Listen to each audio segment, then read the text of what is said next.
Datanglah Presiden Soekarno menjumpai Kiai Haji Hasyim Asy'ari, ulama besar jebolan Al-Masjidil Haram, murid langsung dari Syekh Mahfud At-Tirmasi, murid langsung dari penulis kitab I'anatul Talibin Syekh Bakri Syato.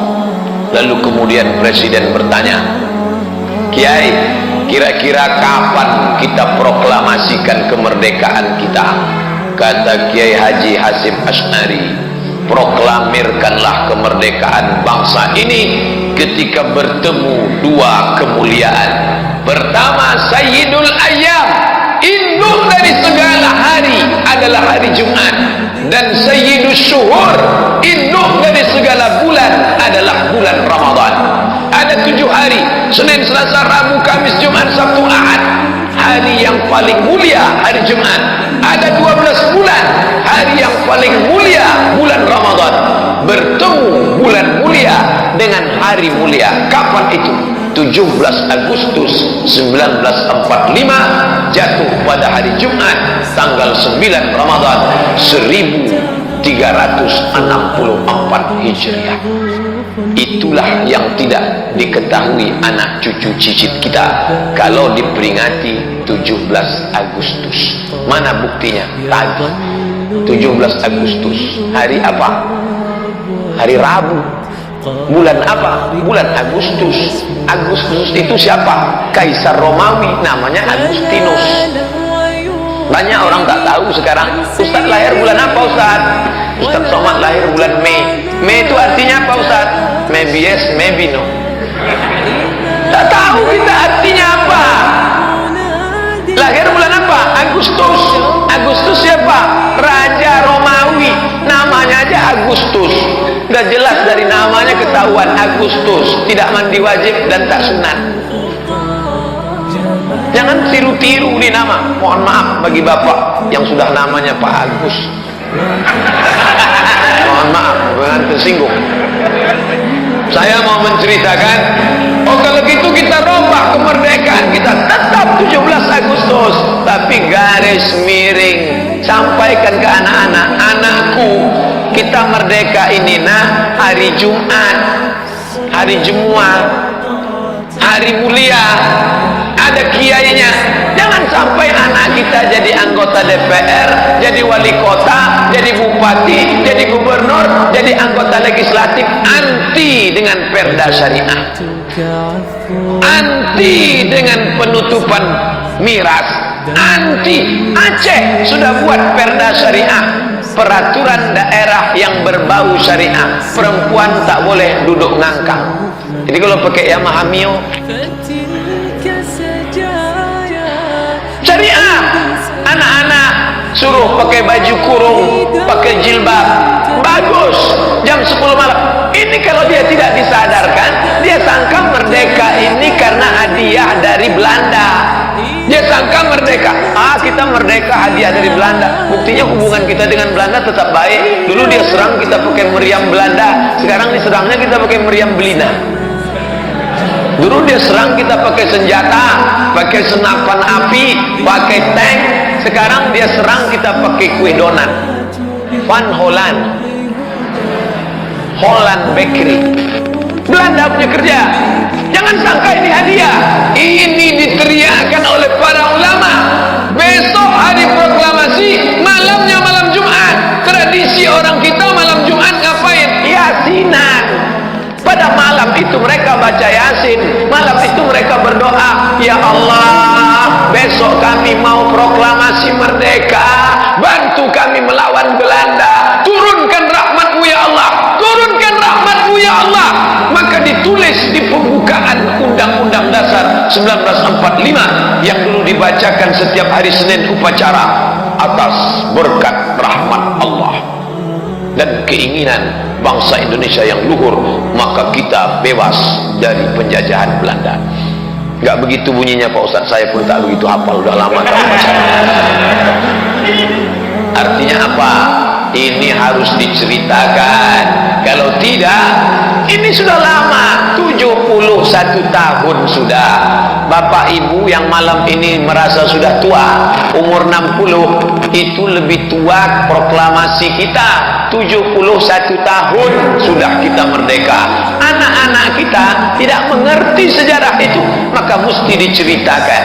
Alangkah indahnya kalau ada orang Kepulauan Riau yang pandai membuatnya dalam bentuk gurindam 12, dalam bentuk pantun syair-syair, lalu dibacakan itu supaya anak-anak kita tahu bahwa kita merdeka itu bukan karena pemberian orang asing, tapi direbut dengan tetes darah dan air mata. Panglima besar Jenderal Sudirman tidak mati-mati ditembak oleh Belanda, sampai akhirnya suatu ketika datang orang nanya, Panglima besar Sudirman, ya, ditembak Belanda, diserang macam-macam, ditangkap, disiksa, tidak juga mati, sehat, ditandu di dalam hutan, pakai tandu.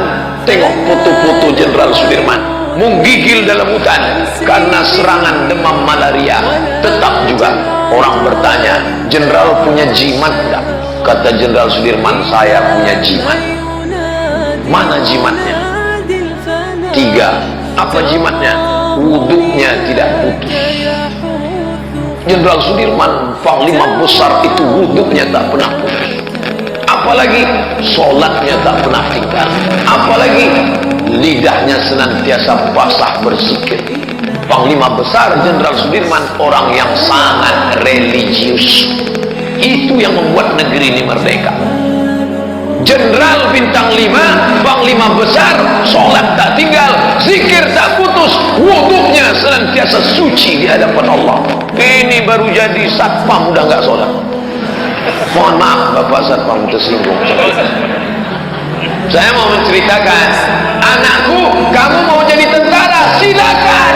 Tapi kamu seperti Jenderal besar Sudirman. Engkau mau jadi politikus, silakan.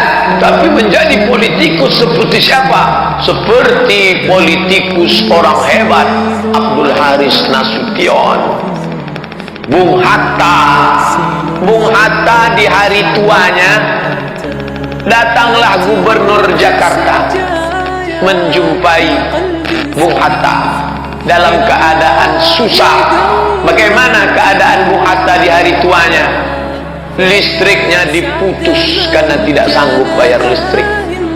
Menganga itu Gubernur Jakarta, kenapa proklamator kemerdekaan kita? Bung Hatta dulu kan jabatannya wakil presiden, nggak sempat beli tanah, nggak sempat buat kos-kosan.